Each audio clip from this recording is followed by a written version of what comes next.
Ils avaient vraiment envoyé une femme pour déplacer un semoir que 15 professionnels n'avaient pas réussi à faire bouger. Ils n'y étaient pas arrivés. Le millionnaire est sorti furieux de son Range Rover, ordonnant qu'on la renvoie immédiatement. Mais quand Isabelle a regardé la machine et a dit quelque chose qui a laissé tout le monde sans voix, le silence dans ce champ s'est dissipé. Abonnez-vous à la chaîne Moteur et Espoir et dites-nous dans les commentaires de quel coin de France ou du monde vous regardez cette histoire. Ceci est l'histoire d'Isabelle Dufresne, une jeune femme de seulement 24 ans qui a passé 7 ans à se salir les mains avec de la graisse et de l'huile hydraulique dans les ateliers ruraux de la Beauce, cette région où arrivent les machines agricoles les plus grandes et les plus complexes de tout le bassin parisien. Mais Isabelle n'est pas comme les autres mécaniciens qui savent seulement changer des pièces en suivant des manuels. Cette jeune femme possède un don que très peu de gens dans tout le pays ont. Vous savez comment elle a appris? Pendant que d'autres jeunes de son âge étaient en soirée ou en vacances, Isabelle parcourait les exploitations pendant la période des moissons, suivant les mécaniciens itinérants comme une ombre assoiffée de connaissances. Chaque technicien qui passait par les ateliers, chaque spécialiste en machines lourdes, chaque vieux sage de la mécanique rurale lui enseignait quelque chose de différent. Et elle absorbait ses connaissances comme la terre sèche absorbe la pluie après des mois de sécheresse. Mais ce qui rend Isabelle spéciale, ce qui la différencie de n'importe quel autre mécanicien avec un diplôme d'ingénieur accroché au mur, c'est sa capacité presque magique à adapter et modifier des systèmes complexes. Quand une vieille machine doit continuer à fonctionner, mais que les pièces de rechange d'origine n'existent plus, quand un équipement doit opérer dans des conditions que le fabricant n'a jamais imaginées, c'est là qu'Isabelle brille de sa propre lumière. Elle pense différemment, vous comprenez? Elle voit des solutions là où d'autres ne voient que des problèmes impossibles. C'était un matin de mars, ce mois crucial où les producteurs de blé risquent toute leur récolte annuelle en seulement 10 ou 15 jours de semis. Le ciel menaçait de pluie, et dans les plaines françaises, quand le temps dit que c'est le moment de semer, il n'y a pas de place pour les erreurs ni les retards. Chaque heure perdue peut signifier des milliers et des milliers d'euros qui s'évaporent comme la rosée sous le soleil de midi. Le téléphone de l'atelier a sonné avec cette urgence que tout le monde connaît, ce désespoir qui fait trembler la voix de celui qui appelle. C'était le domaine des Trois Chênes, une de ces propriétés gigantesques qui semblent ne pas avoir de fin. 3000 hectares de terre fertile attendant les semences. Le problème était grave, extrêmement grave. Leur semoir de précision, un John Deere DB120, une machine qui coûte 780 000 euros, était complètement bloqué au milieu du champ. Et ce n'était pas n'importe quel semoir, c'était le seul capable de semer 1000 hectares dans le temps que le climat leur offrait comme fenêtre. Le propriétaire de cette vaste étendue de terre s'appelle Philippe Beaumont, un homme de 58 ans qui a hérité de son empire, non pas grâce à son talent, mais grâce au nom de famille qu'il porte. 12 000 hectares, répartis sur 3 départements, plus du bétail et des propriétés à Paris. Philippe est l'un de ces hommes qui croient que l'argent sur leur compte en banque leur donne le droit de mépriser quiconque n'appartient pas à leur cercle d'élite rurale. Un homme habitué à ce que tout le monde lui dise « Oui, monsieur Beaumont » et « Comme vous l'ordonnez, monsieur Beaumont ». Pendant 48 heures, Philippe avait convoqué 15 professionnels différents. Des agronomes avec des masters de grandes écoles, des techniciens spécialisés qui facturèrent des fortunes de l'heure, y compris 2 ingénieurs que John Deere elle-même avait envoyés par avion depuis leur siège européen. 15 hommes avec des diplômes, des certifications et des années d'expérience. Et vous savez quoi? Aucun d'entre eux, absolument aucun, n'avait pu comprendre ce qui n'allait pas avec cette machine de 18 tonnes partiellement enfoncée dans la boue. Pendant ce temps, l'horloge continuait de tourner. Chaque heure de retard signifiait une perte de 3 000 euros. Les nuages s'accumulaient à l'horizon, menaçant des pluies qui rendraient les semis impossibles pendant des semaines. La pression était immense, suffocante. Quand le gérant de l'atelier a reçu cet appel d'urgence, il savait exactement qui envoyer. Il n'a pas hésité une seule seconde. « Isabelle !» a-t-il dit avec cette certitude qui révèle le vrai talent quand on est près de lui. Alors, ce matin-là, tandis que le soleil commençait à réchauffer la terre humide de la Beauce, Isabelle est montée dans sa camionnette chargée de ses outils spéciaux, ceux qu'elle avait elle-même modifiés et adaptés pour des situations extrêmes, et elle a conduit pendant 2 heures sur les routes de campagne jusqu'au domaine des Trois Chênes.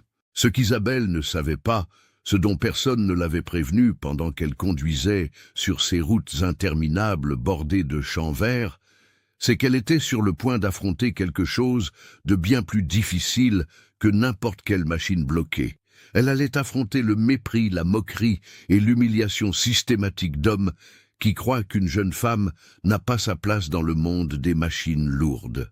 Quand sa camionnette est apparue sur le chemin d'accès au domaine, soulevant un nuage de poussière dans le soleil du matin, plus de 20 ouvriers agricoles étaient rassemblés près du champ où se trouvait le semoir inutile. Les 15 techniciens qui avaient échoué étaient aussi encore là, certains fumant des cigarettes avec des expressions de défaite, d'autres révisant encore et encore leur manuel comme si les réponses allaient apparaître magiquement entre les pages. Et l'attendant là, avec un sourire cruel qui n'augurait rien de bon, se trouvait Gérard Morel. Gérard Morel était exactement le type d'homme qu'on trouve trop souvent dans la France rurale. 45 ans de muscles endurcis par le travail physique, la peau marquée par le soleil impitoyable des plaines, et le cœur durci par des années à croire que sa façon de voir le monde était la seule correcte. Il était contremaître des Trois Chênes depuis 16 ans. Et pendant tout ce temps, il n'avait jamais vu une femme faire ce qu'il considérait comme du vrai travail. Avant même qu'Isabelle puisse ouvrir la porte de sa camionnette, Gérard marchait déjà vers elle avec l'attitude de quelqu'un qui venait remettre les choses en ordre. Il portait sa casquette usée, ses bottes de travail couvertes de boue séchée, et cette expression de mépris qu'il n'essayait pas de cacher une seule seconde. « Écoutez tous !» a crié Gérard, et sa voix rauque a coupé l'air du matin comme un couteau. Les 20 ouvriers agricoles qui étaient dispersés dans la zone se sont immédiatement retournés. Les 15 techniciens ont aussi levé les yeux de leurs manuels et équipements. « Venez voir ça, vous n'allez pas croire ce que l'atelier nous a envoyé. » Isabelle est descendue de la camionnette avec des mouvements calmes et délibérés. Elle portait sa combinaison de travail bleu marine, la même qu'elle portait tous les jours à l'atelier, avec quelques taches de graisse qu'aucun lavage n'avait pu complètement enlever. Ses cheveux foncés étaient attachés en queue de cheval pratique, et elle portait sa caisse à outils spécialisée avec la même naturalité que d'autres portent un sac. « Regardez bien !» a continué Gérard, sa voix maintenant chargée d'un sarcasme si dense qu'on pouvait presque le toucher. Donc 15 professionnels, des vrais hommes avec des années d'expérience, n'ont pas pu résoudre notre problème, et l'atelier a décidé de nous envoyer ça. Il a fait une pause dramatique, laissant tout le monde regarder Isabelle. Une gamine qui ne pourrait probablement même pas soulever une clé dynamométrique. Des rires, peu nombreux mais suffisants. Quelques-uns des ouvriers les plus jeunes ont ri. Ceux qui n'avaient pas encore appris que la cruauté gratuite ne révèle que la mesquinerie de celui qui l'exerce. Les techniciens incompétents ont échangé des regards gênés, certains ressentant du soulagement que le centre d'attention ne soit plus sur leurs propres échecs. Isabelle n'a pas répondu. Son expression n'a même pas changé. Elle avait déjà fait face à ce type d'accueil avant, bien que jamais aussi ouvertement hostile, jamais devant une foule aussi nombreuse. Elle a simplement commencé à marcher vers l'endroit où elle supposait que le semoir bloqué se trouvait. « Où tu crois aller ?» La voix de Gérard l'a arrêtée. « Monsieur Beaumont est en route, et crois-moi, il ne sera pas du tout content de voir qu'on a perdu encore plus de temps avec des expériences d'inclusion sociale. » C'est alors que le Range Rover noir est apparu, brillant comme un miroir sous le soleil. Le véhicule avançait sur le chemin de terre avec cette présence imposante que les voitures chères ont quand elles entrent dans des endroits où elles ne devraient pas être. Il s'est arrêté à quelques mètres de l'endroit où tout le monde était rassemblé, et Philippe Beaumont en est sorti. Philippe était un homme grand, aux épaules larges, qui avait été musclé, mais qui commençait maintenant à montrer les effets d'une vie confortable. Il portait des vêtements de campagne chers, ces marques qui coûtent ce qu'un ouvrier agricole gagne en 3 mois. Ses bottes étaient en cuir italien, impeccable. Son visage montrait cette expression d'insatisfaction perpétuelle de quelqu'un qui n'a jamais eu à se soucier de rien. Ses yeux ont parcouru la scène et se sont arrêtés sur Isabelle. Pendant un instant, il n'y a eu que du silence. Puis Philippe a sorti son téléphone et a composé un numéro avec des doigts qui tremblèrent de rage contenue. « C'est quoi cette plaisanterie ?» a-t-il rugi au téléphone sans même dire bonjour. Toute la place pouvait entendre sa voix. « Je vous ai dit de m'envoyer votre meilleur mécanicien disponible et vous m'envoyez une gamine. C'est une blague ?» De l'autre côté de la ligne, la voix du gérant de l'atelier essayait d'expliquer quelque chose, mais Philippe ne voulait pas écouter d'explication. « Je me fiche de votre opinion, je me fiche du nombre de moteurs elle a réparés dans son petit atelier. » La voix de Philippe augmentait de volume à chaque mot. « J'ai ici 15 professionnels qui n'ont pas pu résoudre ça. Et vous croyez que cette fille va faire quelque chose de différent? Chaque heure qui passe me coûte 3 000 €. 3 000. Il a raccroché avec tant de force qu'il a failli casser le téléphone. Il s'est tourné vers Gérard, le visage rouge de fureur. « Renvoyez-la maintenant, je ne vais pas perdre une minute de plus avec ça. » Mais alors Gérard a eu une idée de méchanceté cruelle, de celles qui ne viennent qu'aux hommes qui prennent plaisir à la souffrance des autres. Un sourire lent s'est dessiné sur son visage tanné par le temps. « Monsieur Beaumont », a-t-il dit avec cette voix qu'il utilisait quand il voulait paraître raisonnable, « puisque mademoiselle s'est donné la peine de venir jusqu'ici, pourquoi ne pas la laisser essayer? Ce sera éducatif. » Philippe l'a regardé avec curiosité, commençant à comprendre où Gérard voulait en venir. « Pensez-y », a continué le contremaître, son sourire s'élargissant. « Tous ces gars ici pourront voir de leurs propres yeux pourquoi les femmes n'ont pas leur place dans ce type de travail.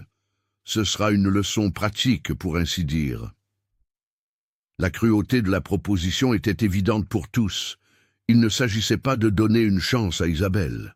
Il s'agissait de l'humilier publiquement, de transformer son inévitable échec en spectacle, en leçon pour toute autre femme qui oserait penser qu'elle pourrait faire le travail des hommes. Philippe a considéré l'idée un moment, puis il a acquiescé lentement. Un sourire a aussi apparu sur son visage, un sourire qui n'avait rien de joyeux. « D'accord », a-t-il dit, et sa voix semblait maintenant presque amusée.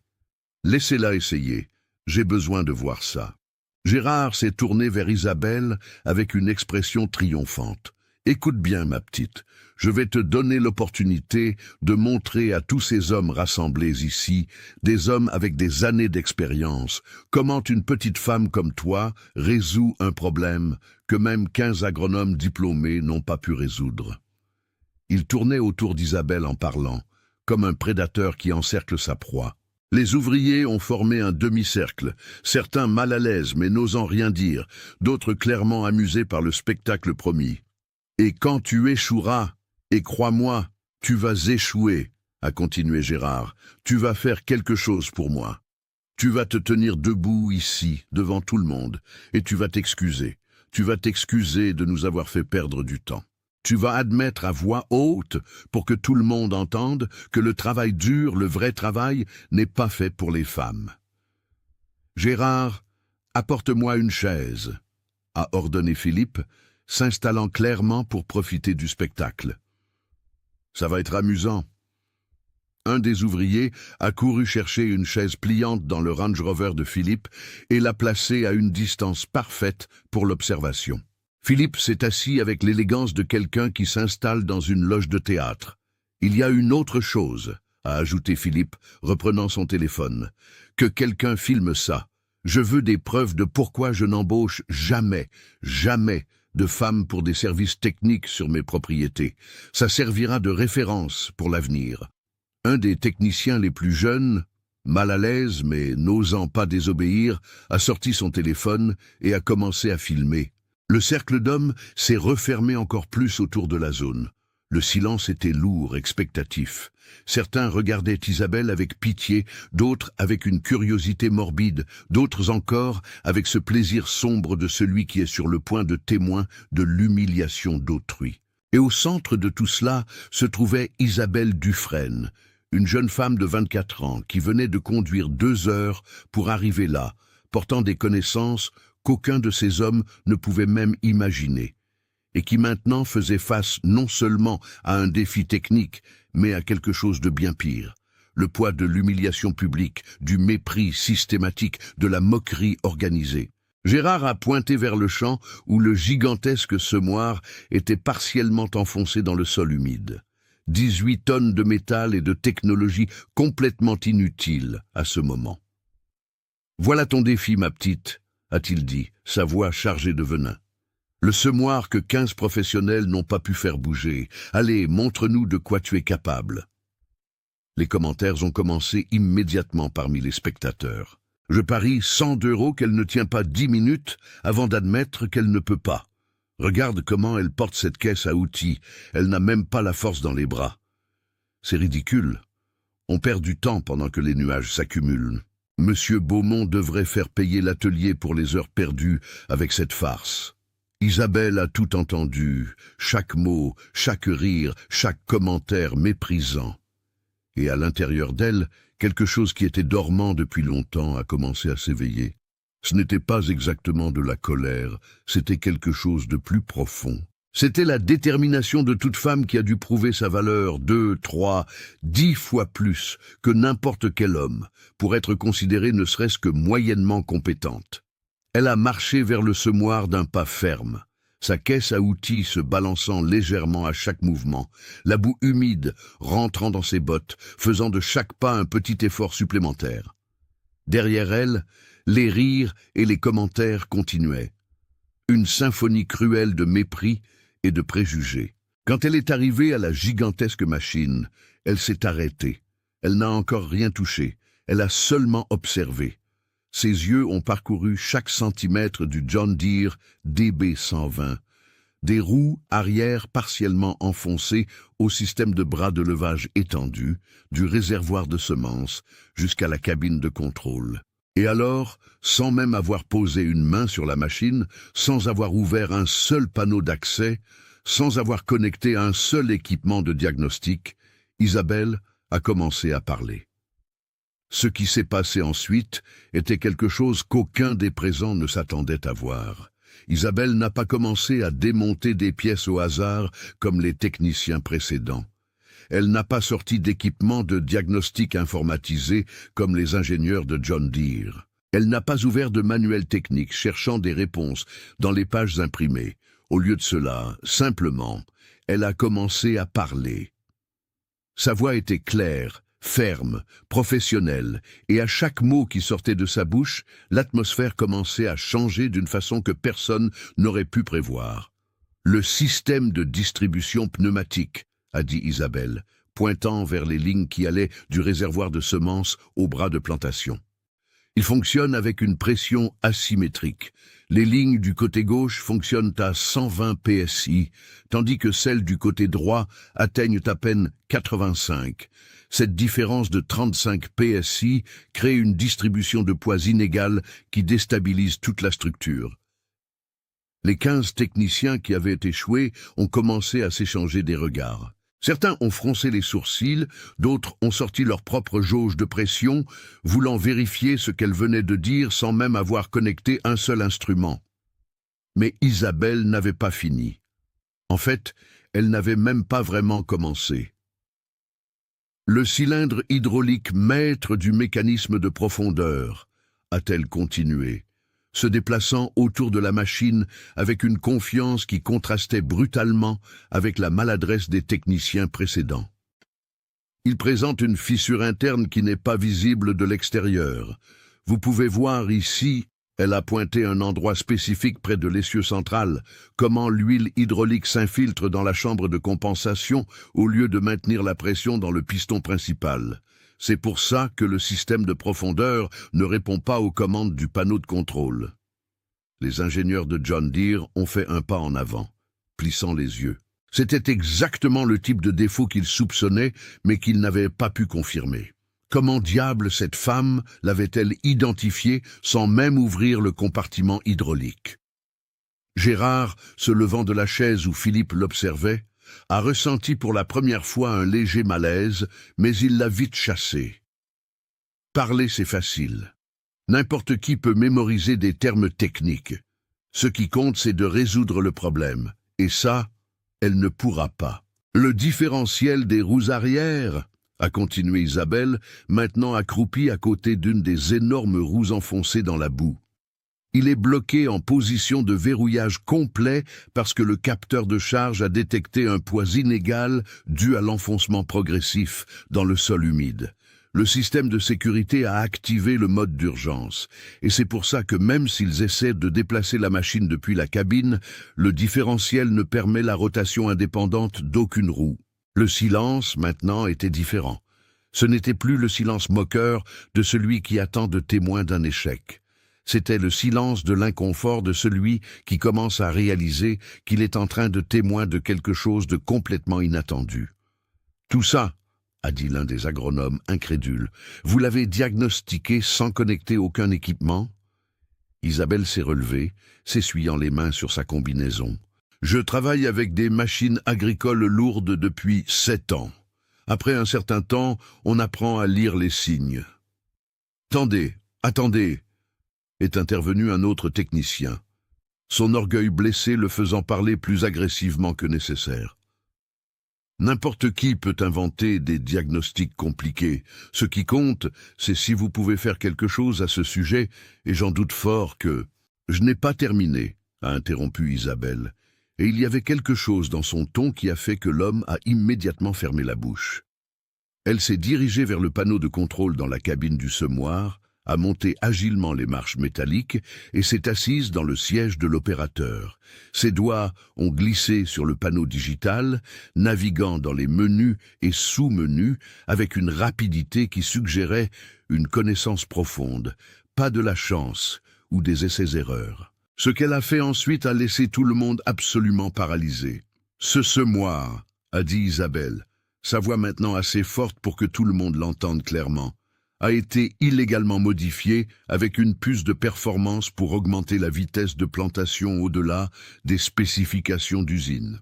Le monde a semblé s'arrêter. Philippe Beaumont, qui jusqu'à ce moment était allongé dans sa chaise avec une expression entre l'ennui et l'amusement, s'est raidi comme si une barre de fer avait été poussée dans son dos. La modification, a continué Isabelle, descendant de la cabine et tenant une petite unité de contrôle qu'elle avait extraite du panneau. Elle est ici. Ce module de remplacement est configuré pour forcer le système hydraulique à fonctionner à 130% de sa capacité nominale. Dans des conditions normales, sur un terrain plat et sec, il peut semer 20% plus vite.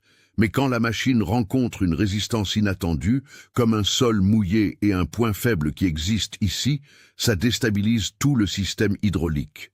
Elle a tourné le petit module dans sa main, le montrant à l'audience comme un procureur montrerait des preuves dans un procès. Cette modification a annulé toutes les garanties d'usine. Elle est complètement illégale selon les normes de John Deere. Et c'est exactement pour ça que ce semoir de 780 000 € est maintenant enfoncé et inutile au milieu du champ. Philippe était devenu blanc comme un fantôme. Son visage, qui quelques instants auparavant était rouge de rage et d'amusement cruel, était maintenant pâle comme du papier. Parce qu'il savait, mon Dieu, il savait que ce qu'elle disait était absolument vrai. 2 mois plus tôt, il avait lui-même autorisé cette modification. Il avait payé 40 000 € à un technicien sans scrupules qui avait promis de le faire sans que personne ne s'en aperçoive. L'idée était simple, semer plus vite, finir plus tôt, prendre de l'avance sur la concurrence, économiser des jours de travail, maximiser l'efficacité. Et quand le semoir s'était bloqué, quand les techniciens avaient commencé à arriver pour diagnostiquer le problème, Philippe n'avait jamais mentionné cette modification à aucun d'entre eux. Comment aurait-il pu? L'admettre aurait signifié admettre qu'il avait délibérément violé les spécifications de sécurité, qu'il avait annulé des garanties multimillionnaires, qu'il avait mis en danger un équipement extrêmement coûteux par pure cupidité. Mais d'une façon ou d'une autre, cette jeune mécanicienne qu'il avait essayé d'humilier, celle qu'il avait traitée comme une blague, avait découvert son secret en moins de 15 minutes. Ça, c'est une accusation très grave, a bégayé Philippe. Mais sa voix n'avait plus la même force qu'avant. Il ressemblait à un homme qui venait d'être pris dans un mensonge sans issue. « Ce n'est pas une accusation, » a répondu Isabelle avec un calme absolu. « C'est un fait technique vérifiable. Et ça explique parfaitement pourquoi aucun des techniciens précédents n'a pu diagnostiquer le problème. Ils cherchaient des défaillances dans les paramètres normaux d'opération. Ils ne cherchaient pas des modifications illégales parce qu'ils ont raisonnablement supposé que le propriétaire d'un équipement aussi cher ne serait pas assez imprudent pour altérer ses systèmes de sécurité. » Le silence était assourdissant. Quelques-uns des 15 techniciens ont commencé lentement à sentir les pièces du puzzle s'assembler dans leurs esprits. C'est pour ça que les valeurs hydrauliques ne correspondaient pas au manuel. C'est pour ça que le système électrique montrait des lectures incohérentes. C'est pour ça que tout leur diagnostic avait échoué. Gérard a regardé Philippe avec une expression qui était un mélange de confusion et quelque chose proche de la panique. Si ce que cette femme disait était vrai, si son patron avait vraiment modifié l'équipement illégalement et avait ensuite caché cette information pendant que 15 professionnels perdaient des jours à essayer de diagnostiquer le problème. « Maintenant, » a dit Isabelle, rangeant le module illégal dans sa poche et marchant vers sa camionnette. « Je vais vous montrer comment cette machine bouge. » De sa camionnette, elle a sorti 4 câbles d'acier haute résistance, chacun capable de supporter 10 tonnes de tension. Elle a apporté 2 crics hydrauliques portables de 15 tonnes chacun. Elle a sorti un jeu de clés spécialisé qui semblait de fait sur mesure et qui ont fait que plusieurs techniciens ont échangé des regards d'étonnement et un kit complet de valves de dépressurisation. Adapté. « Quelqu'un m'aide avec ces câbles », a-t-elle dit sans regarder personne en particulier. Pendant un instant, aucun des hommes n'a bougé. Puis, un des ouvriers agricoles les plus jeunes, un gars de peut-être 22 ans qui avait observé tout ça les yeux écarquillés, a fait un pas en avant. « Je vous aide, mademoiselle. »« Merci, » a répondu Isabelle simplement, et elle a commencé à donner des instructions précises sur où positionner chaque câble. Ce qui a suivi était une démonstration de connaissances techniques et d'habileté pratique qui a laissé tout le monde absolument sans voix. Isabelle travaillait avec une précision presque chirurgicale, chaque mouvement délibéré et efficace. D'abord, elle a connecté les crics hydrauliques à des points spécifiques du châssis du semoir, des endroits qu'elle a identifiés comme des points de charge structurale idéaux. Puis, utilisant des valves spécialisées, elle a commencé à libérer la pression de systèmes hydrauliques spécifiques dans une séquence exacte. Quand un système hydraulique se bloque sous une charge asymétrique, a-t-elle expliqué tout en travaillant, sa voix claire et didactique, on ne peut pas simplement forcer. La pression doit être libérée dans le bon ordre, le poids redistribué, et ensuite, progressivement, repressurisé. Ses mains bougeaient avec une confiance absolue entre les valves, les tuyaux et les connexions. Toutes les quelques minutes, elle vérifiait des lectures sur une jauge analogique qu'elle portait dans sa caisse à outils. Le système de pneus doit être purgé avant d'essayer de déplacer la machine, a-t-elle continué. S'ils essaient de la déplacer avec les lignes encore pressurisées de façon asymétrique, ils vont rompre les joints internes et transformer un problème de 10 000 € en un de 50 000. Un des ingénieurs de John Deere s'est approché, observant fasciné. Elle faisait quelque chose qu'il savait théoriquement possible, mais qu'il n'avait jamais vu exécuter en pratique avec une telle élégance. C'était le mot. Il y avait une élégance presque artistique dans sa façon de travailler. 20 minutes après avoir commencé, Isabelle s'est relevée et a essuyé ses mains encore une fois sur sa combinaison. « Le jeune homme qui m'aide », a-t-elle dit, pointant vers l'ouvrier agricole qui avait été le seul à s'offrir. « S'il vous plaît, montez dans la cabine et allumez le moteur quand je vous le dirai. » Le garçon a hoché la tête, son visage montrant un mélange de nervosité et d'excitation. Isabelle a vérifié toutes ses connexions une dernière fois.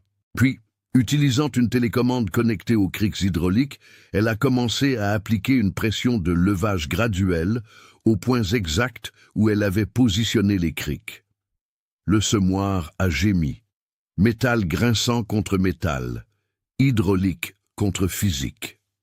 Pendant un instant, rien n'a semblé se passer, puis, presque imperceptiblement au début, la machine a commencé à bouger. « Maintenant » a-t-elle ordonné au garçon dans la cabine. Le moteur diesel a rugi, prenant vie. Isabelle a fait des ajustements minimalistes sur ses télécommandes, redistribuant le poids avec une précision millimétrique. Et alors, comme si un sortilège avait été brisé, le semoir s'est complètement libéré de la boue avec un son mouillé de succion. « Avancez lentement » a-t-elle instruit. Très lentement, 5 mètres en avant. La machine a bougé. 18 tonnes de métal et de technologie qui avaient été complètement immobiles pendant 3 jours, qui avaient résisté aux efforts de 15 professionnels, qui avaient coûté des centaines de milliers d'euros en temps perdu, glissaient maintenant doucement vers un terrain plus ferme, sous la direction d'une jeune mécanicienne de 24 ans. 10 mètres, 12 mètres, 15 mètres. « Arrêtez-vous là », a ordonné Isabelle. « Parfait. » Le silence qui a suivi a été interrompu par quelque chose de complètement inattendu. Un des ouvriers agricoles a commencé à applaudir, puis un autre, et un autre. En quelques secondes, tous les ouvriers agricoles applaudissaient et criaient des mots d'admiration. Incroyable! Elle a réussi! Mon Dieu, elle a vraiment réussi! Les techniciens n'applaudissaient pas, mais plusieurs hochaient la tête avec un respect professionnel. Les 2 ingénieurs de John Deere se sont échangés des regards avec des expressions qui mélangeaient l'étonnement et quelque chose qui ressemblait à de la honte d'avoir échoué là où elle avait triomphé. Isabelle a méthodiquement ramassé ses outils, remettant chaque pièce à sa place correcte dans la caisse. Il n'y avait pas de triomphalisme dans ses mouvements, pas d'arrogance, juste la satisfaction tranquille d'un travail bien fait. Gérard Morel était debout à côté de la chaise vide de Philippe, la bouche légèrement ouverte, incapable de traiter complètement ce qu'il venait de témoin. Toute la cruauté qu'il avait planifiée, toute l'humiliation qu'il avait soigneusement orchestrée, lui avait explosé au visage de la façon la plus spectaculaire possible.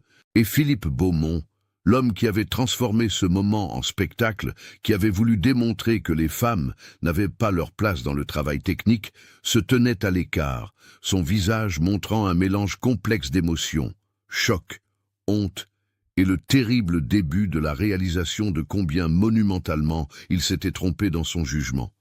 Mais l'histoire n'était pas terminée. En fait, elle était sur le point de prendre un tournant que personne, absolument personne, n'aurait pu prévoir.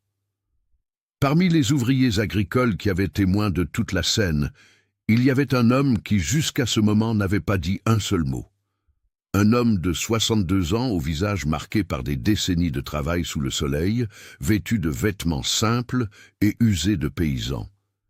Il avait observé tout depuis le début avec une intensité silencieuse que personne n'avait remarquée. Maintenant, l'homme commençait à marcher vers l'endroit où Isabelle rangeait ses derniers outils. L'homme de 62 ans marchait lentement mais fermement vers Isabelle. Il y avait quelque chose dans sa façon de bouger qui faisait naturellement que les gens s'écartèrent de son chemin, même sans qu'il dise un seul mot ni fasse aucun geste exigeant.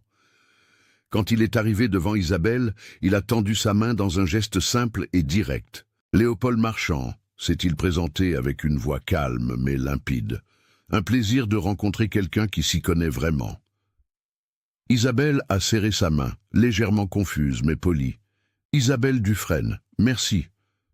Monsieur Marchand est le président de la Fédération des céréaliers du bassin parisien. a dit un des ouvriers proches, sa voix chargée d'un respect révérencieux. L'effet de ces mots a été immédiat et dévastateur. Philippe Beaumont, qui était à distance, essayant d'assimiler son humiliation, s'est raidi comme s'il avait reçu une balle. Gérard Morel a visiblement pâli.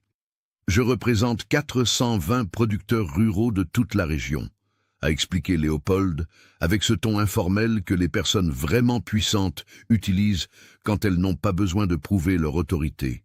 Notre fédération coordonne des achats collectifs de machines qui brassent plus de 250 millions d'euros par an. Nous travaillons aussi avec toutes les entités de financement agricole de la région. Il a fait une pause, laissant l'information être absorbée. Puis, il s'est tourné lentement vers l'endroit où Philippe se trouvait. « Je visitais discrètement plusieurs propriétés cette semaine pour évaluer les opérations de semis, » a continué Léopold, maintenant sa voix calme, mais acquérant un ton coupant qui tranchait comme un couteau. « Je voulais voir de mes propres yeux comment nos collègues gèrent les défis de la saison. » Il s'est approché de Philippe, qui semblait avoir physiquement rétréci ces dernières minutes. « Monsieur Beaumont, j'ai témoin de toute cette situation du début à la fin. Chaque mot était dit avec une précision délibérée. J'ai vu comment vous et votre contremaître avez organisé une humiliation publique d'une professionnelle qui est venue vous aider. J'ai vu comment vous avez transformé une urgence technique en spectacle cruel. Et j'ai regardé pendant qu'elle, avec plus de dignité et de professionnalisme que vous ne le méritiez, a résolu en 25 minutes ce que 15 techniciens n'avaient pas pu résoudre en 3 jours. » Philippe a essayé de parler, mais Léopold a levé la main. « J'ai aussi entendu la révélation sur les modifications illégales de votre équipement. Des modifications que vous avez délibérément cachées aux professionnels que vous avez appelés à l'aide, gaspillant leur temps et endommageant leur réputation professionnelle quand ils n'ont pas pu diagnostiquer un problème que vous-même aviez créé et caché. » Le visage de Philippe avait maintenant la couleur du papier mâché. « Avec effet immédiat », a déclaré Léopold, sa voix portant une autorité finale. « Le domaine des 3 chaînes est exclu de tous les consortiums d'achat groupés de notre fédération. Je recommanderai aussi personnellement à toutes les entités de financement agricole avec lesquelles nous travaillons de reconsidérer leurs lignes de crédit pour des propriétés qui démontrent des pratiques discriminatoires systématiques et des modifications illégales d'équipements de sécurité. » Le silence était absolu. Tout le monde comprenait exactement ce que cela signifiait. Sans accès au consortium d'achat, Philippe perdrait d'énormes réductions sur les machines et les fournitures. Sans ligne de crédit favorable, ces opérations deviendraient financièrement insoutenables. Les pertes pourraient facilement dépasser 2 millions d'euros par an. « Monsieur Marchand, s'il vous plaît. » La voix de Philippe était presque un gémissement étouffé. C'était un malentendu. « Je n'avais pas l'intention... » « Malentendu » Léopold l'a interrompu brusquement. « C'était une cruauté délibérée et calculée. Et d'après mon expérience, monsieur Beaumont, la cruauté inutile révèle toujours le vrai caractère d'une personne. » Puis Léopold s'est tourné vers Isabelle et son expression s'est complètement adoucie. « Mademoiselle Dufresne, je vous cherche depuis 2 ans. J'ai besoin de quelqu'un avec exactement vos compétences. J'ai besoin d'une superviseure de support technique pour notre fédération. Quelqu'un qui peut coordonner la maintenance préventive et la formation pour 420 propriétés associées. » Il a fait une pause, la laissant traiter ce qui se passait. « Le salaire est de 5 500 € par mois, plus des avantages complets, un véhicule personnel et un budget pour monter votre propre équipe de techniciens. Le travail impliquerait des voyages à travers la région, mais vous auriez une autonomie totale pour organiser votre temps et vos méthodes. » Isabelle a cligné des yeux, clairement surprise. C'était plus du triple de ce qu'elle gagnait actuellement à l'atelier. « J'aurais besoin d'y réfléchir. » « Bien sûr, » Léopold a hoché la tête avec compréhension. « Prenez tout le temps dont vous avez besoin. Voici ma carte. Appelez-moi quand vous serez prête à discuter des détails. » C'est alors que Philippe, voyant son monde s'effondrer à cause de sa propre arrogance et désespéré de trouver un chemin vers le salut, a fait quelque chose qui a surpris tout le monde. « Attendez, Sa voix sonnait presque hystérique. « Mademoiselle Dufresne, je vous offre le double, le triple de ce que Monsieur Marchand offre. Vous travailleriez exclusivement pour mes propriétés. Vous auriez un accès illimité à... » Isabelle s'est tournée vers lui. Ses yeux, qui étaient restés calmes même pendant les pires humiliations, brillaient maintenant de quelque chose qui n'était pas de la colère, mais quelque chose de plus profond et de plus dévastateur. Un mépris authentique. « Monsieur Beaumont », a-t-elle dit avec une voix si calme que tout le monde a dû se pencher en avant pour entendre, « je ne travaille pas pour des hommes qui ont besoin d'humilier les autres pour se sentir puissants. » Elle a laissé ces mots flotter un moment. Je préfère enseigner ces compétences à des gens qui valorisent vraiment la connaissance, peu importe qui en est le propriétaire. Je préfère travailler avec des personnes qui mesurent les autres par leurs compétences et leur caractère, pas par leur genre ou leur compte en banque. Elle s'est tournée vers Léopold et lui a tendu la main à nouveau. « Monsieur Marchand, j'accepte votre offre. Ce sera un honneur de travailler avec votre fédération. » Les ouvriers agricoles, qui avaient été témoins de tout, ont éclaté en applaudissements une fois de plus, cette fois encore plus fort. Certains criaient des mots de soutien et d'admiration. Le jeune homme qui avait aidé Isabelle avec les câbles avait des larmes aux yeux. Gérard Morel, comprenant que son propre avenir venait de devenir très incertain, s'est discrètement retiré dans l'ombre, comme des cafards qui fuient quand la lumière s'allume. Et Philippe Beaumont se tenait seul, entouré d'ouvriers qui le regardaient avec un mélange de pitié et de satisfaction de justice poétique, faisant face pour la première fois de sa vie aux conséquences réelles de sa cruauté et de ses décisions. 1 an plus tard, la région de la Beauce s'est réveillée avec ce ciel dégagé qui promettait un jour de travail parfait dans les champs. Mais quelque chose avait profondément changé dans la région. Quelque chose qui allait bien au-delà du climat ou des récoltes. Isabelle Dufresne n'était plus la jeune mécanicienne solitaire qui travaillait dans un atelier rural. Maintenant, elle conduisait un Toyota Hilux complètement équipé, avec le logo de la Fédération des céréaliers sur les portes. Et elle ne voyageait pas seule. Elle était accompagnée de 3 techniciens qu'elle avait elle-même sélectionnés et formés. Et parmi eux, il y avait une jeune femme de 22 ans appelée Camille, qui avait abandonné ses études d'infirmière quand elle avait découvert sa vraie passion, la mécanique hydraulique. Le programme de formation technique qu'Isabelle avait conçu et dirigé pendant cette année n'était pas comme les cours traditionnels donnés dans des salles de classe avec des tableaux noirs et des manuels ennuyeux. C'était de l'apprentissage pratique, les mains dans la graisse, avec de vraies machines faisant face à de vrais problèmes. Apprendre en faisant, apprendre exactement de la même façon qu'elle-même, avait appris des années auparavant. En 12 mois, 150 professionnels avaient participé au programme. Et de ces 150, 55 étaient des jeunes femmes qui avaient découvert qu'elles avaient un talent naturel pour quelque chose que la société leur avait dit toute leur vie n'était pas pour elles. Maintenant, ces 55 femmes travaillaient dans des propriétés à travers toute la région, démontrant jour après jour que la compétence technique n'a pas de genre, seulement du dévouement et de la passion.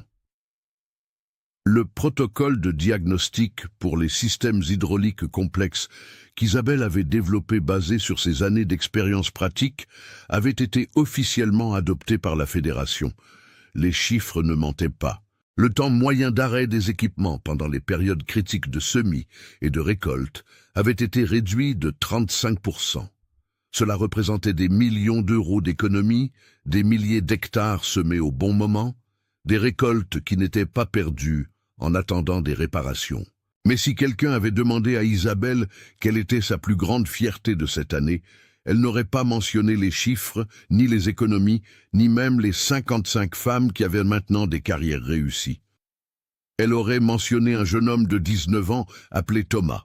Thomas Beaumont était apparu à l'un des ateliers de formation d'Isabelle il y a 6 mois, inscrit sous le nom de famille de sa mère pour que personne ne le reconnaisse. Il était timide, silencieux, avec des mains délicates qui n'avaient jamais tenu une clé dynamométrique.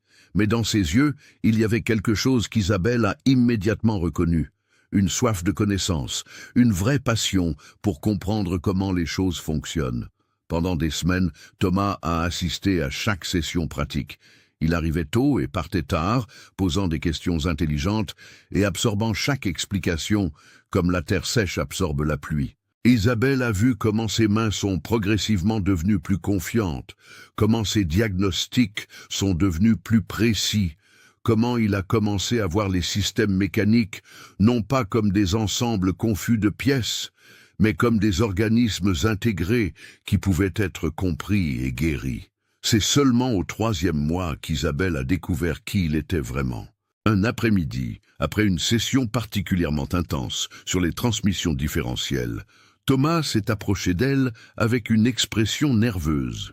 « Mademoiselle Isabelle, a-t-il dit avec une voix tremblante, je dois vous dire quelque chose. Mon nom de famille complet est Thomas Beaumont. Je suis le fils de Philippe Beaumont. » Le silence qui a suivi était lourd. Isabelle l'a regardé fixement, traitant cette information. « Je suis venu ici sans que mon père le sache, » a continué Thomas, les mots sortant rapidement comme s'il les avait gardés pendant des mois. « Toute ma vie, il m'a dit que les Beaumont ne se salissent pas les mains, que le travail manuel est pour les employés, pas pour la famille. Mais j'ai toujours voulu comprendre comment les machines fonctionnent. J'ai toujours voulu apprendre ça. » Il a fait une pause, les yeux brillants de larmes contenues. « J'ai vu la vidéo de ce qui s'est passé ce jour-là dans notre domaine. Quelqu'un l'a publiée sur Internet et elle est devenue virale dans les cercles agricoles. J'ai vu comment mon père vous a traité. J'ai vu comment vous avez gardé votre dignité et prouvé votre valeur. Et j'ai su que si j'allais vraiment apprendre ce métier, ça devait être avec vous. » Isabelle est restée en silence pendant ce qui a semblé une éternité. Puis elle a simplement hoché la tête. « Thomas, je ne juge pas les gens par les péchés de leur père. Je te juge par ton effort, ton attitude et ton talent. Et jusqu'ici, tu as montré que tu as les trois en abondance. Tu es toujours le bienvenu dans mon programme. » Cette conversation avait eu lieu il y a 3 mois. Et maintenant, ce matin parfait venant des plaines de la Beauce, Isabelle se dirigeait vers une démonstration pratique spéciale, où Thomas serait l'opérateur principal d'un nouveau semoir qui devait être calibré et testé. Ce qu'Isabelle ne savait pas, c'est que Philippe Beaumont avait découvert où était son fils. Quand Isabelle et son équipe sont arrivés au champ de démonstration, ils ont trouvé quelque chose d'inattendu. Philippe était là debout à côté de son Range Rover, mais quelque chose en lui était différent. Il ne portait plus les vêtements de campagne chers et ostentatoires. Il portait un jean simple et une chemise de travail. Sa posture n'était plus arrogante. Il semblait plus petit, d'une façon plus humaine. Thomas, en voyant son père, a pâli. « Papa, je peux t'expliquer. » Philippe ne l'a pas interrompu. Sa voix était étonnamment douce. « Tu n'as rien à expliquer. » Il s'est approché lentement de l'endroit où se trouvait Isabelle, qui le regardait avec une expression prudente mais pas hostile. « Mademoiselle Dufresne, » a commencé Philippe, et pour la première fois depuis qu'elle le connaissait, Isabelle a entendu une authentique humilité dans sa voix. « Je suis venu vous demander quelque chose. Je veux voir mon fils travailler. Je veux voir ce qu'il a appris. » Isabelle a étudié son visage pendant un long moment, puis elle a brièvement hoché la tête. « D'accord, vous pouvez rester et observer. » Ce que Philippe a témoin pendant les 2 heures suivantes a été une révélation qui a ébranlé les fondations de tout ce en quoi il avait cru pendant 58 ans. Il a vu son fils, ce garçon qu'il considérait trop délicat pour le travail de terrain, opérer un semoir de précision avec une maîtrise croissante. Il a vu comment Thomas diagnostiquait de petits problèmes dans le système hydraulique en utilisant la même méthodologie qu'Isabelle lui avait enseignée. Il a vu comment les mains de son fils, celles sur lesquelles il avait toujours insisté pour qu'elles restent propres, étaient tachées de graisse et d'huile, et comment son fils n'avait jamais semblé aussi fier. Il a regardé Isabelle enseigner avec une patience infinie, comment elle corrigeait les erreurs sans humilier, comment elle célébrait chaque petit succès de ses élèves. Comment Camille, une des jeunes femmes du programme, expliquait des concepts complexes de pression hydraulique à d'autres étudiants avec une confiance qui rivalisait avec celle de n'importe quel ingénieur qu'il avait jamais connu. Et quelque chose, à l'intérieur de Philippe Beaumont, quelque chose qui avait été rigide et fermé pendant des décennies, a commencé à se fissurer et finalement à se briser. Quand la session s'est terminée, Thomas s'est approché de son père avec une expression défensive, prêt pour une confrontation. Mais Philippe l'a simplement serré dans ses bras fort et longtemps, d'une façon dont il ne l'avait pas serré depuis que le garçon était petit. « Tu as du talent, fils !» a murmuré Philippe, sa voix étranglée par l'émotion. « Un vrai talent. Et je suis désolé, vraiment désolé de t'avoir nié ça pendant si longtemps. » Puis il s'est tourné vers Isabelle, et ce qu'il a fait ensuite a surpris tous les présents. Il a enlevé sa casquette et l'a tenue devant sa poitrine dans un geste de respect absolu. « Mademoiselle Dufresne, je ne suis pas ici pour demander pardon parce que je sais que je ne le mérite pas. Mes actions ce jour-là étaient impardonnables, mais je suis venu vous demander quelque chose de différent. » Il a pris une profonde inspiration. « Laissez-moi vous aider. Laissez-moi soutenir votre programme. » Isabelle l'a regardé avec un scepticisme évident. « Monsieur Beaumont, s'il vous plaît, écoutez-moi, » a continué Philippe rapidement. « J'ai beaucoup perdu cette année. J'ai dû vendre 2 de mes 3 propriétés pour payer mes dettes. Ma réputation est ruinée. Et la faute est la mienne, entièrement la mienne. Mais au milieu de tout ça, j'ai eu beaucoup de temps pour réfléchir, pour bien réfléchir sur qui j'ai été et ce que j'ai valorisé. » Il a fait une pause, choisissant ses mots soigneusement. « Je veux créer un fonds de bourse pour les jeunes ruraux, hommes et femmes, qui veulent apprendre la mécanique agricole, mais n'ont pas les moyens. 60 bourses complètes par an, couvrant la formation, les outils et le soutien pendant la période d'apprentissage. » Un des ingénieurs a fait un rapide calcul mental. « Monsieur Beaumont, ça coûterait 300 000 € par an. »« Je sais, » a dit Philippe. « C'est presque tout ce qu'il me reste après avoir payé mes dettes. Mais c'est la bonne chose à faire. C'est le minimum que je puisse faire. » Isabelle ne s'est pas immédiatement prononcée. Elle a fait quelques pas, regardant vers l'horizon, vers le bord interminable de la Beauce où le soleil commençait à s'incliner vers le coucher. Finalement, elle s'est retournée. « Monsieur Beaumont, j'accepte votre soutien, mais à une condition. Vous remettrez personnellement chaque bourse. Vous regarderez chaque jeune dans les yeux et vous leur direz pourquoi vous faites ça. Vous raconterez votre histoire, vos erreurs et ce que vous avez appris. Parce que la vraie éducation n'est pas seulement technique, c'est aussi les valeurs, le respect, la reconnaissance du talent, là où il existe. » Philippe a hoché la tête, les larmes coulant sur son visage tanné par le temps. « Je le ferai, vous avez ma parole. » Et c'est ainsi qu'un an après ce jour d'humiliation et de révélation, l'homme qui avait essayé de prouver que les femmes n'avaient pas leur place dans le travail technique est devenu l'un des plus grands défenseurs d'un programme qui transformait des vies et renversait les barrières de genre à travers toute la région. Thomas Beaumont a continué sa formation et 6 mois plus tard, il finirait par devenir l'un des techniciens les plus prometteurs du programme, ouvrant son propre atelier de réparation où il a délibérément embauché et formé plus de mécaniciennes. Et quant à Isabelle Dufresne, elle a continué à faire ce qu'elle faisait de mieux, voir le potentiel là où d'autres ne voyaient que des limitations, enseigner avec patience là où d'autres critiquaient cruellement, et démontrer jour après jour que le vrai talent ne connaît pas de frontières de genre, de classe ou de préjugés. Parce qu'à la fin, mes chers amis, les histoires les plus puissantes ne parlent pas de vengeance ou de punition. Elles parlent de transformation, de comment même les cœurs les plus durs peuvent s'adoucir quand ils sont confrontés à la réalité, avec les conséquences de leur propre choix, et de comment la dignité et la compétence, combinées avec la volonté d'enseigner et de pardonner, peuvent changer non seulement des vies individuelles, mais des communautés entières. Et c'est une leçon qui vaut plus que n'importe quel semoir, n'importe quel champ, n'importe quelle fortune. Ah, si cette histoire vous a touché, n'oubliez pas de vous abonner à Moteur et Espoir, de liker cette vidéo et de nous dire dans les commentaires de quelle région vous nous regardez. À très bientôt pour une nouvelle histoire.